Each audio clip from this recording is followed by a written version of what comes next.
I'm just really frustrated here. I feel like I'm being pushed to my limit here.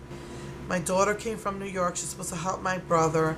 But in the meantime, she needs to be able to get her medicines and other stuff. So she's been staying with me while I take her to the free clinic, and plus it was Mother's Day, so she's been staying with me. She's been suffering from her problems, which takes its toll on me. And then my husband's brother died, and the stress. I mean, we had a little bit left on a credit card, and it was like $1,000 for a ticket. I'm like, you've got to be kidding me! And they only gave him 3 days, bereavement, and his brother's wife and the family did not have it together. They wasn't sure when they were gonna have the wake, when they were gonna have the funeral. They finally set it for Tuesday, Wednesday, and then the burial on Thursday. And so that's what my husband took. And basically, the only way we could get a ticket for cheaper than 1,000 was if he went to a faraway airport and did a layover. Had to take another flight. And I'm like, so 8 hours he's flying. He gets into New York, and then he had to take a 2-hour bus ride from the airport, a faraway airport in New York, to go to stay with my mom. So the airport here was far away. The airport over there was far away. So he was traveling for at least 8 hours. He gets there exhausted, and they decided not to have a viewing that night. So he visited family that he hadn't seen in over 10 years, who was also sick. His brother just died suddenly. Out of nowhere. He was 62. He had a stroke. Then he had a heart attack. Then he went into like some sort of semi-coma. And then something else happened, and he finally just died. And it's just like that. It was crazy. I thought that his wife was taking care of him, because he did say that he had been losing weight. I thought that, so it was sudden. Then he finds out that his aunt had a stroke. So he went to visit her that night. And then there's just drama going on in New York, which makes me happy I'm not there anymore. I love my culture, I love my people, but Puerto Ricans just, I don't know, they thrive on drama or something.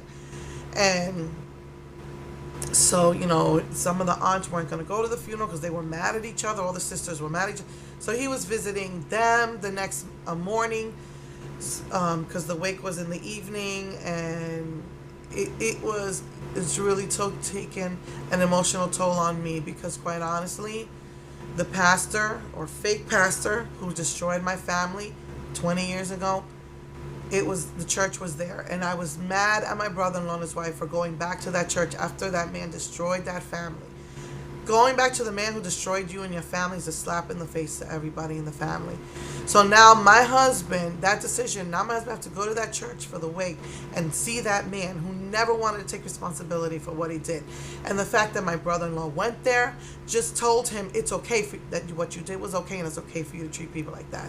Now again, like I said, many people left that church, but he also had to face the people who all went against his sister for that pastor, because over there, you go against the pastor, you're going against God. So, his sister went crazy. The brother was constantly writing my husband and sister with stupid, saying stupid things to them, because the pastor just turned them all against each other. And then the sister just owned the family. We don't know where she is. It seemed, from spotting her, it seemed like she may have been on medication. Just crazy drama going on back there. My husband had to face that. It's bad enough that he has to grieve over his brother, but now he has to face that. And it's just drama. My brother-in-law's family did not have it together. Just total craziness going on in that family. And unfortunately, they didn't have the money to pay for the funeral parlor. So the funeral parlor embalmed him because the insurance money is supposed to kick in and pay it.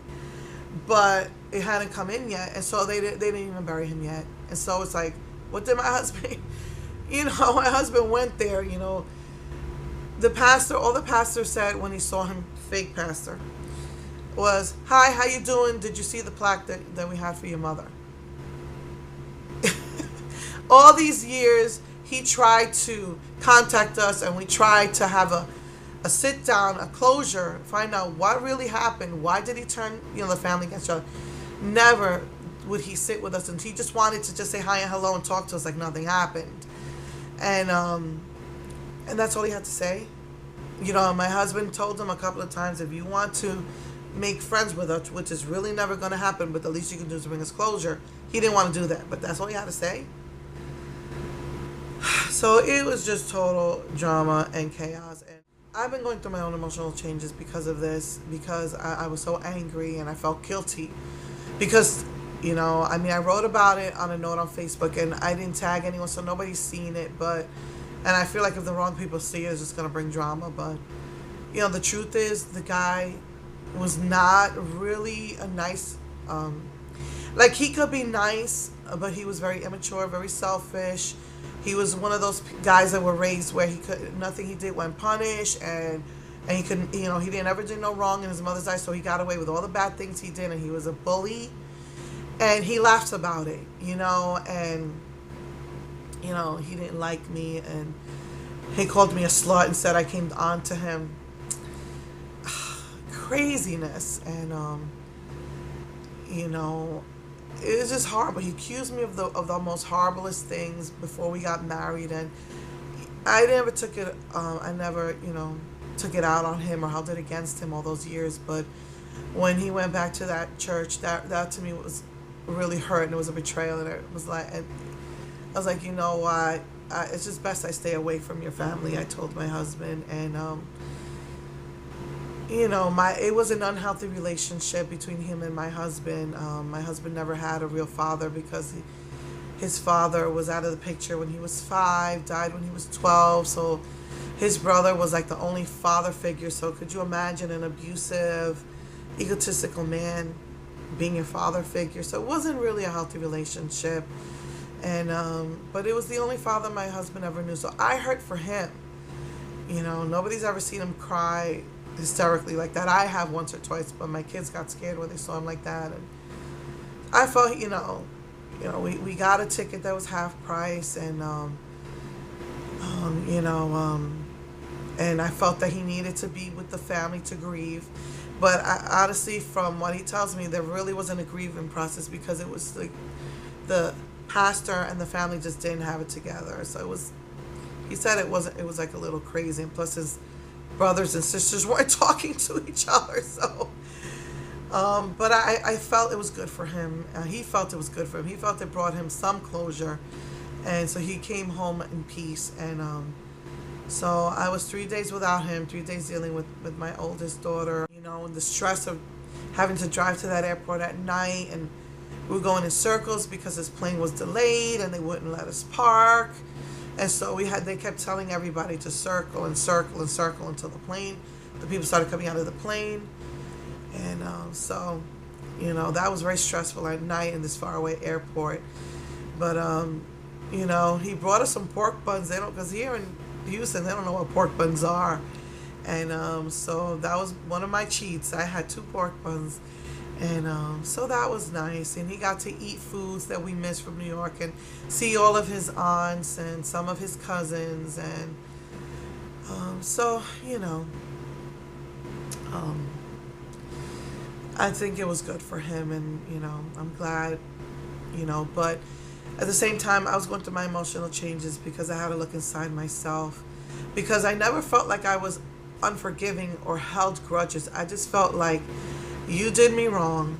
Don't try to contact me until you're ready to face up to what you did and discuss it.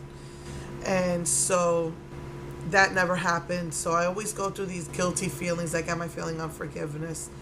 And towards the brother, it just escalated. I couldn't even listen to them talk on the phone anymore because he would laugh about the abusive things he did. Never was he ever sorry for those abusive things.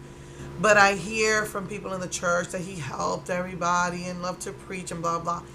But me knowing him as I did, it was all egotistical. It wasn't, I don't feel he was doing it to help anybody. I felt he just, was egotistical and wanted to hear himself and feel, puffed up. But, the man, not to get into anything else, he really was not a nice person before he became a Christian. And though he changed a lot, I really don't think that at the core he really did. And so listening to him just laugh about the abusive things he did, and my husband laugh about it, just annoyed the crap out of me. And I couldn't even listen to his voice anymore. And there's a lot more that went on. His wife was not very nice to me either. So I had my resentments. I felt really guilty because the truth is I felt nothing when he died. I just felt bad that my husband was hurting. And then I felt it was inconvenient that now we had to use the last of what was on the credit card to buy a ticket to go back for only really for him to spend really one day in New York. I mean, because the least a job could have did was give them 5 days. They only gave him 3 days, which I think is ridiculous.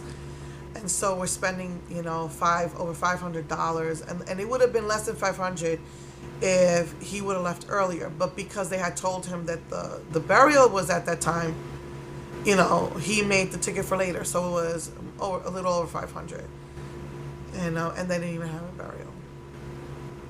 And I would have been able to pick him up earlier, and I wouldn't have had to go so far away. But and it also, if I had gone earlier though, it was going through downtown, and that traffic is awful. I got stuck in it coming home that morning.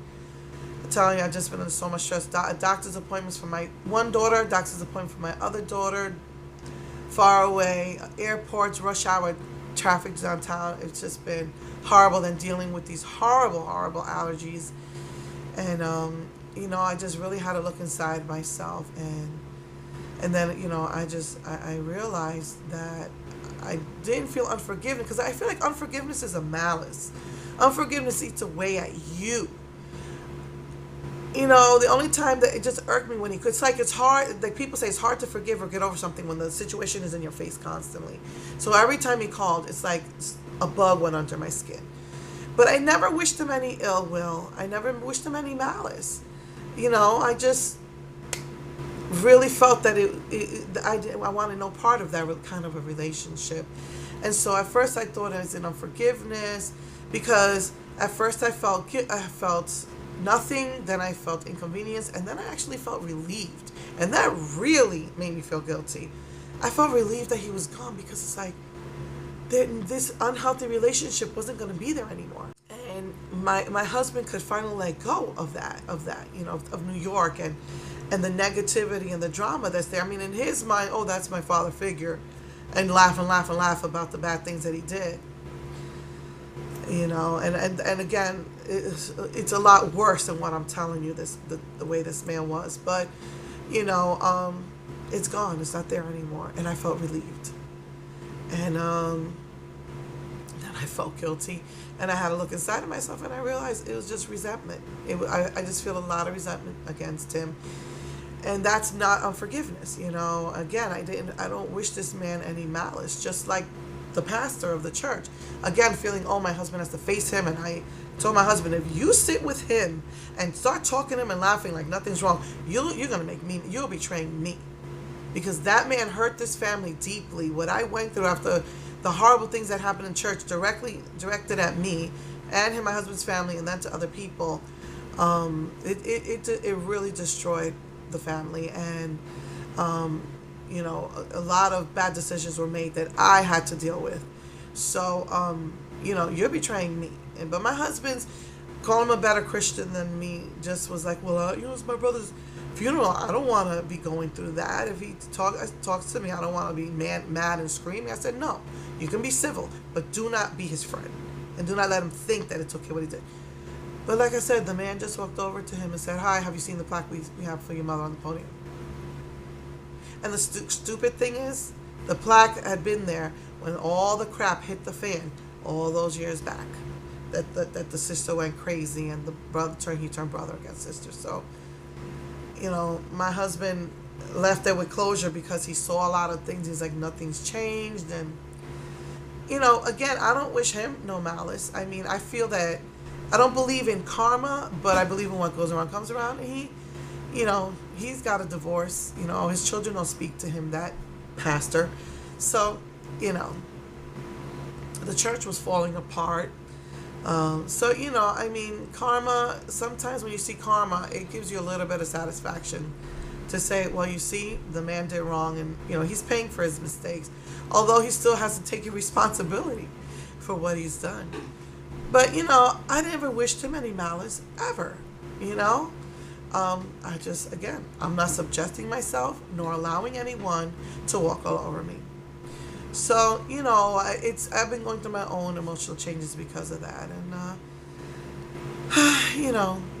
I mean, there's more to it. I've been going through a lot of emotional changes. There's more to that situation, as I said, that I guess I don't want to go into. I did write 2 long notes on Facebook. So far, not really anyone has seen it, but I have one more note to write, and hopefully it'll help me to just let go and release whatever emotional changes I'm going through right now. So,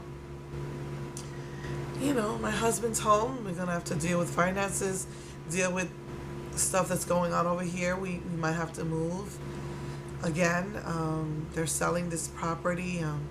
We're just going through a lot of stuff here. So my husband's been sick too, really bad, and I know it's allergies. We both got antibiotics, finished them, still the same thing. So, he hasn't been doing well on the job, and he's been reprimanded, and so we might have to move, and a lot of stressful things. And then my daughter's here, and so just a lot of stress going on in my life. But I just try to let it go, and let's say let go and let God, and so this is everything. This is my life, and, so yeah. So again, I do have a Powerpuff Girls series that I'd like to do. Again, just the Powerpuff Girls, not Mojo Jojo or Professor whatever, or none of that. But I just wasn't feeling well enough today to get into that. So I'll either continue with Wet and Wild or do, some other series. And I will see you next week with all of that. And I'll show you the rest of the NYX macaron or macaroon lipsticks. So, yeah. Okay.